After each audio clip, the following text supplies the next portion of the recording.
আজ আমি areca ক্যাটেচু plantation করব। এটা একটা পাম ফ্যামিলিরই গাছ।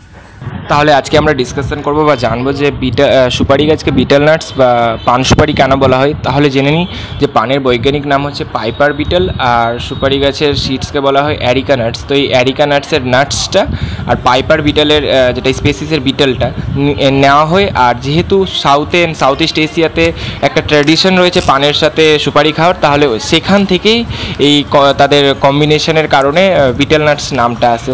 তো চলো এবার প্লান্টেশন করি। এমন কোনো প্লান্ট পছন্দ করো লাগাতে যেটাতে খুব লো মেনটেনেন্স বা লাগিয়ে ছেড়ে দাও, নিজেই গ্রো আপ হবে, ফার্টিলাইজার বা পরিচর্যার কোনো প্রয়োজন নেই, আর খুব কম জায়গাতে হয়ে যেতে পারে।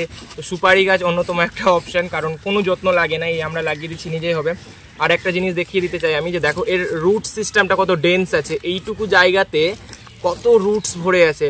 তাই এটা অন্যতম একটা সয়েল ইরোশনের হাত থেকেও মানে মৃত্তিকা ক্ষয় রোধও করে। তাই এমন জায়গায় এই গাছগুলো লাগানো যেতে পারে যেখানে অল্প জায়গা আছে আর মৃত্তিকা ক্ষয় হচ্ছে। তো আমি এখানে দেখিয়ে দিতে চাই যে এইদিকে নদী আছে, আমরা নদীর পাশেই লাগিয়ে দিচ্ছি গাছটা, যেন অবশ্যই এটা সয়েল ইরোশনের হাত থেকে এই জায়গাটাকে বাঁচাবে। কতগুলো রুটস আছে। তো চলো প্লান্টেশন করি।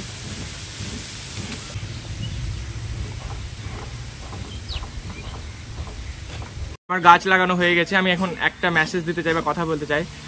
একটা চাইনিজ প্রবাদ রয়েছে, সেখানে বলা হয়েছিল the best time to plant a tree was 20 years ago and the second best time is today now.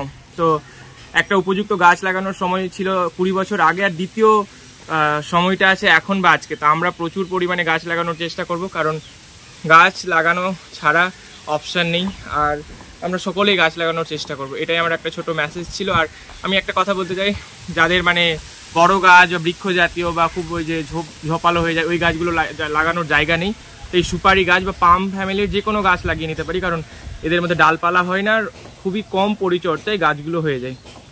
এটাই একটা মেসেজ ছিল, আর এটাই।